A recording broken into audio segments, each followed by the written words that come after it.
morning, good morning, good evening, everybody. Hey, this is Tina. It's live Talk with Tina Tuesday live. I can't get it right. Sorry about last week. I want to apologize first. Still fighting a little bit of the flu. So I'm hoping I don't have a coughing fit while I'm on here with you guys tonight. First thing I wanted to say was, did you know 21.5 million people over the ages of 12 have a substance use disorder in 2014? For 1.9 million, prescription painkillers were involved. Another 586,000 were using heroin. That was in 2014. 586,000 people were using heroin. And we don't have an epidemic, do we? Okay, so, have you ever made excuses, denied, justified, or ignored someone being high? Welcome to Enabling 101. But before we start this, I just want to say this to everyone. Just because you've done that, I don't want you to beat yourself up. We're all human. Addiction is pretty hard on a family. And when you first learn of a loved one having this disease, it's hard to even comprehend, let alone try to figure out what am I doing right, what am I doing wrong. So that is actually why the Talk with Tina lives are happening. Myself and Tara, the other hope dealer, is trying to educate families. I do want to say also, we are not professionals. We are just moms who has lived through addiction, through someone we've loved. So take this the way you want. I want you to understand, don't hold me to everything. These are suggestions. And I hope and pray that it helps as much as it can. Okay, so tonight I want to start out with enabling. What does that mean? I'm going to read a definition.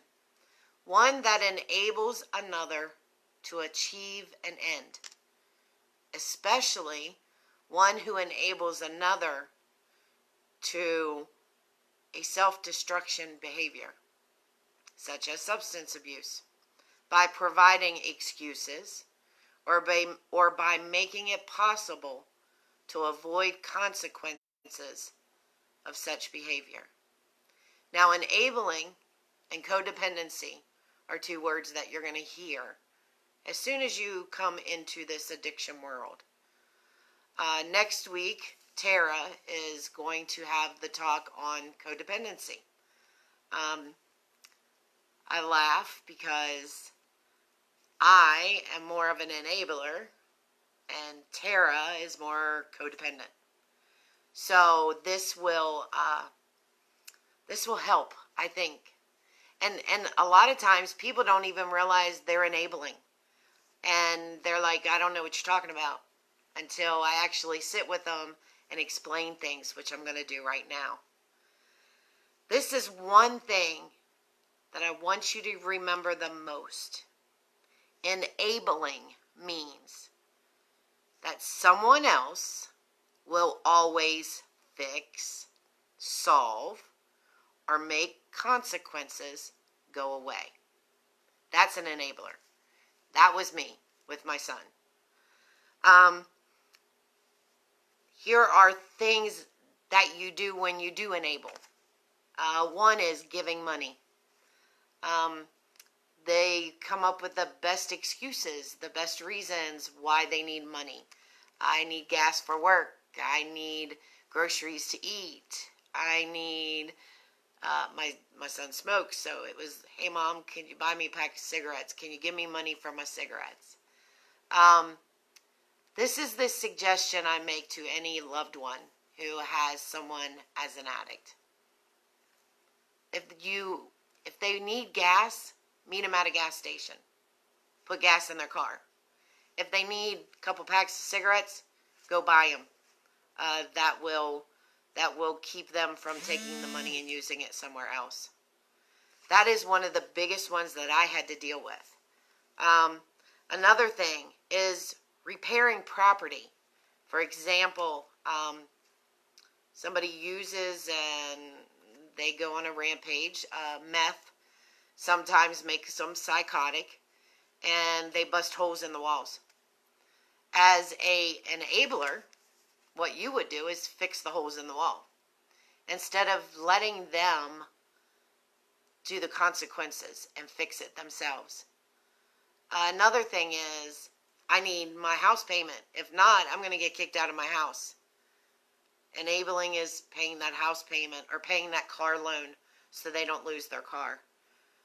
The biggest thing to learn about enabling is you've got to let them pay the consequences for what they've done, what they chose. Another thing, lying for them with their employer. Calling their employer when they're so dope sick or they're so high that they can't go to work. You call for them and say, I'm sorry, but he's been sick, he has a fever, and all that. That's also enabling. Filling commitments to others. Boy, that's a hard one. This is, for example, your addict child or loved one made a commitment to, say, mow the yard to a family member. And instead of making them follow through with that commitment, we go and mow the yard for them. That makes it enabling. That's hard. Screening calls. Screening calls is one of the big ones that I hear a lot from married couples, where one of the married couple is an addict and the other one isn't. The loved one will say, yeah, but I got to make sure I know who's calling them.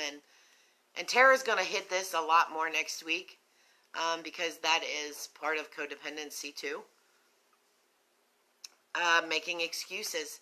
One of the big ones that we deal with a lot with us helping addicts today, they get put in jail.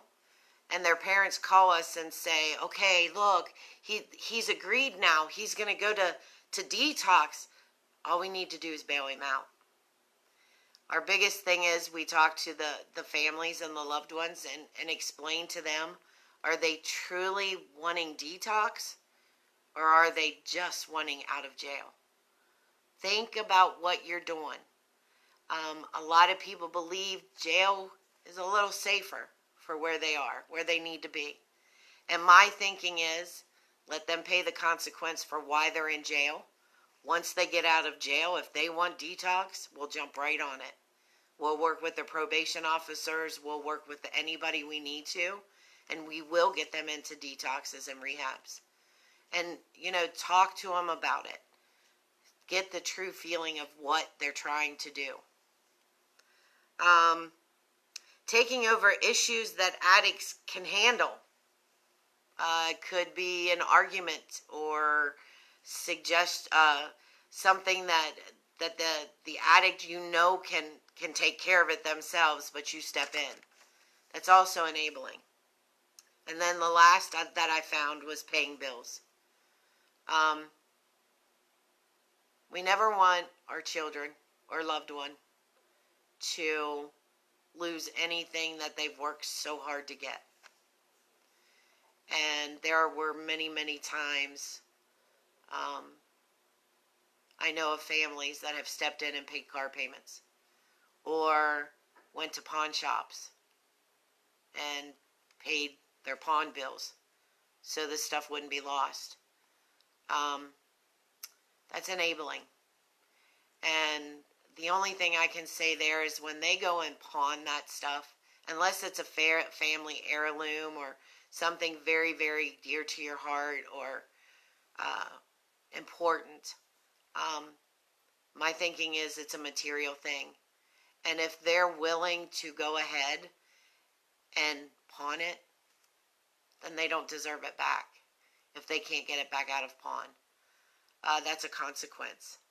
I do know of a loved one that pawned speakers and just wanted them back. And because the addiction took over him, the speakers were gone because he never did keep it up and paid for them. So that was just a consequence he had to deal with. And I always tell everybody, please remember, they're material things.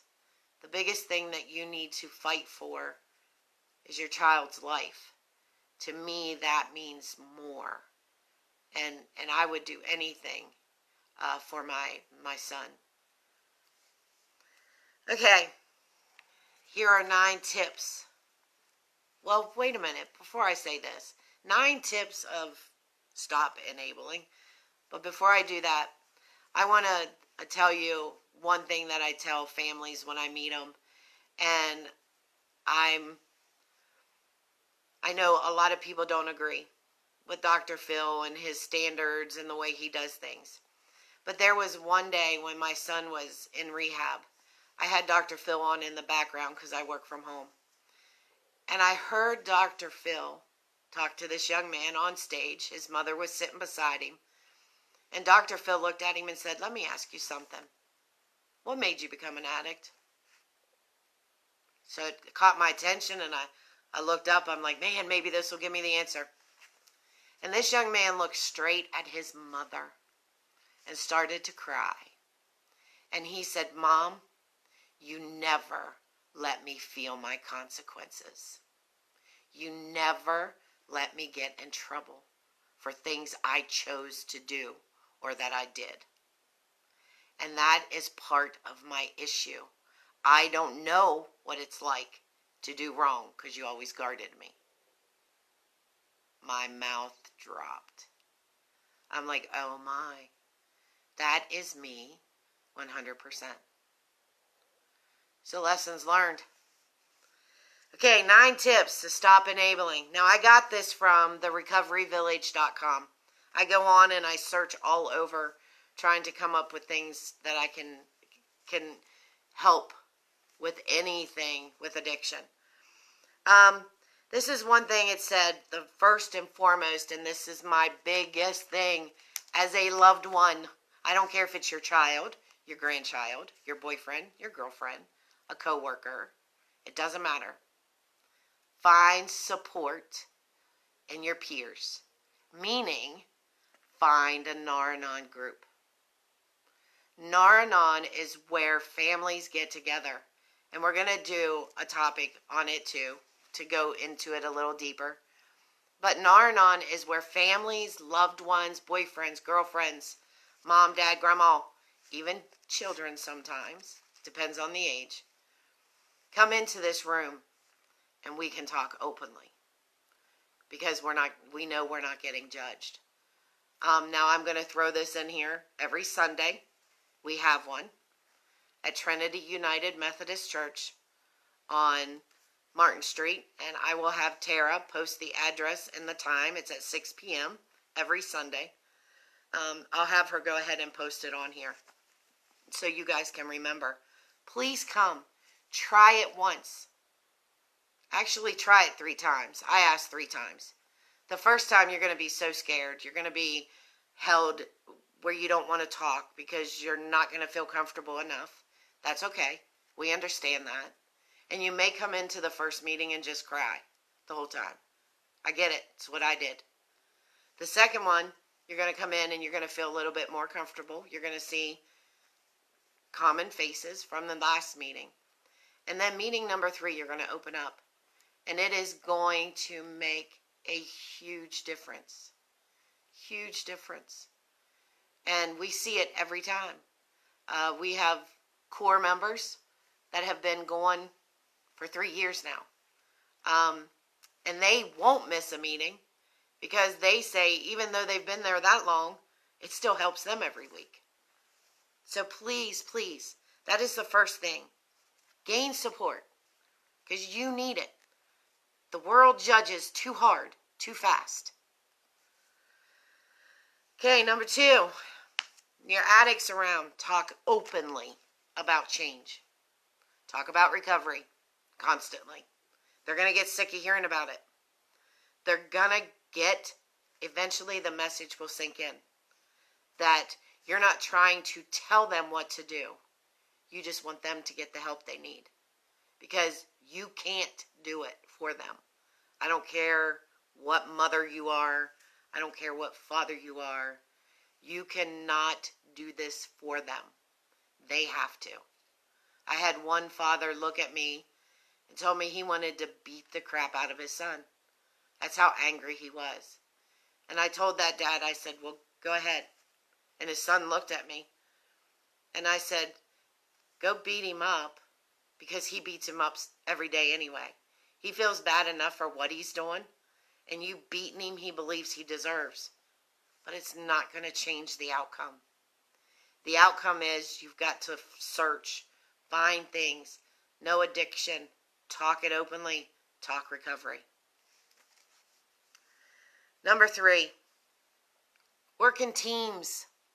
Husband, wife, mom, dad, work together. You cannot have one family member, brother, sister, mom, dad, and kids, grandma and grandpa, all have a meeting, talk recovery, teach them what you're learning because they need to know it too. And if the family goes in this together, you will see such a huge difference. You cannot have a mom who is saying, okay, baby, I'm going to help you no matter what, whatever you need. And you have dad over here setting boundaries. It ain't going to work.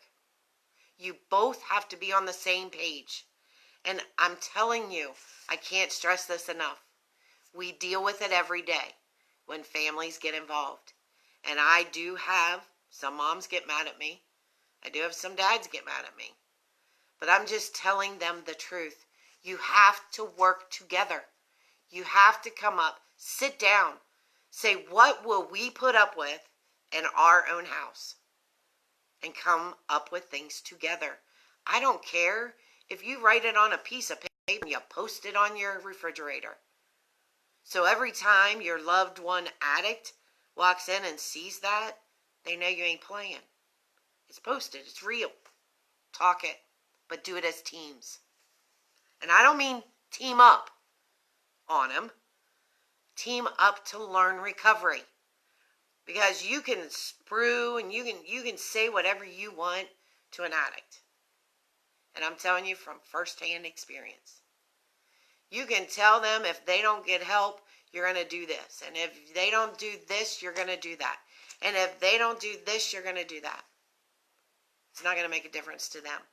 Like I tell every mom and dad, when you start saying stuff like that to them, all they hear is wah, wah, wah. But let an outsider who comes to them and says, I believe you're worth this, and I know you can do it. So let's figure out how we can get you the help you need. Totally different way to approach it. Number 4, stop making those excuses to cover up behaviors. You got to do it. You got to stop it. Best thing to do if you don't want to make an excuse, just keep your mouth shut. Just let it roll. That will be the absolute easiest way to do it. Number 5, sorry. Now, there are going to be some people who look at me and say, you are crazy for putting this out there. You're talking about helping addicts. Number 5, don't buy or offer drugs or alcohol to an addict.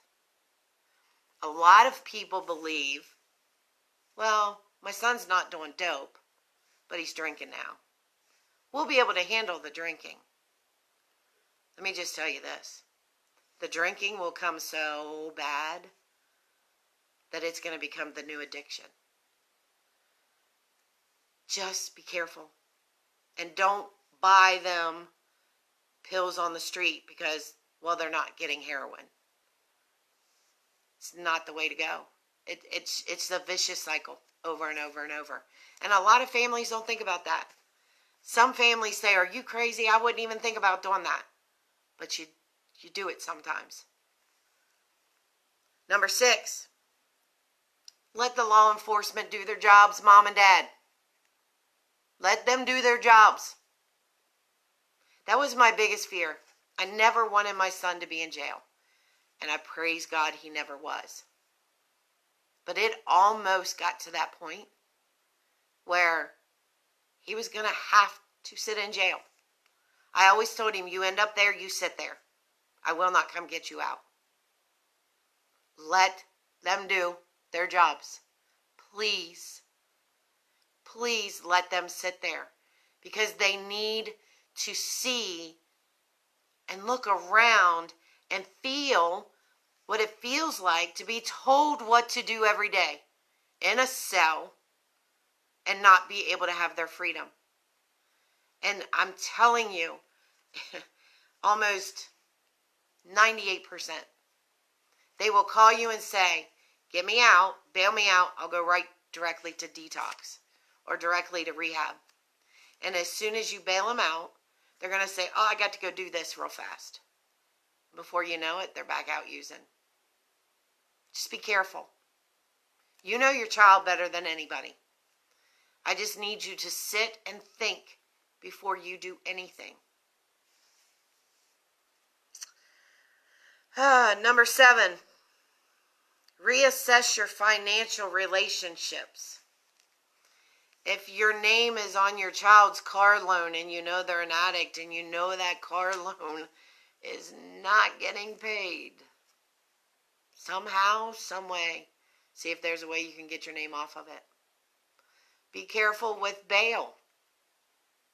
I found out there is a new law, not sure how real it is, but I was told by a bail bondsman that a law passed in July that say you have your child had a $5,000 bond. You paid $500 to get them out of jail. They decided not to show up for jail. Now the bond has been revoked. The bail bondsman's coming after you for the $5,000.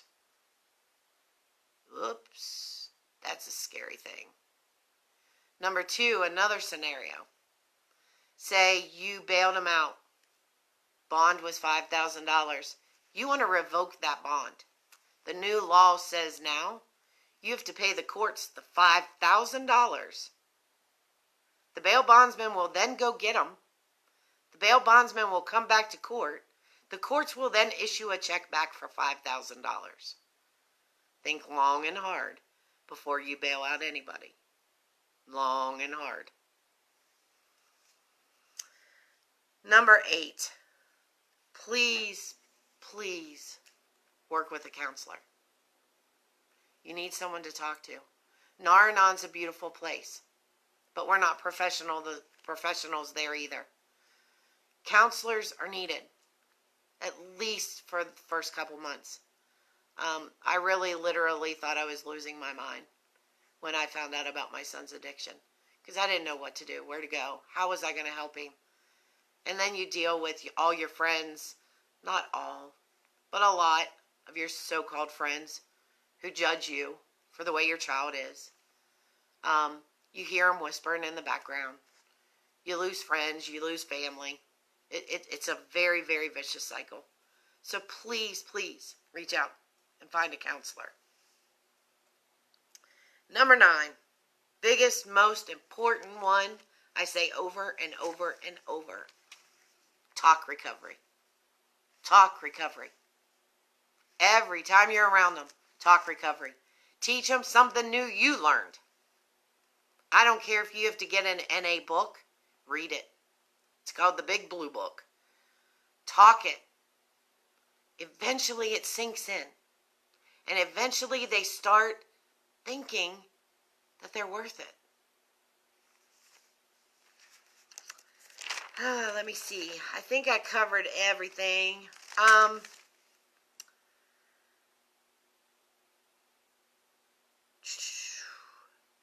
Okay, this is one thing I want you to do now that the talk is over. Regarding enabling. Every time your loved one who's an addict comes to you and wants you to do something for them. Take a moment. I always tell everybody, breathe.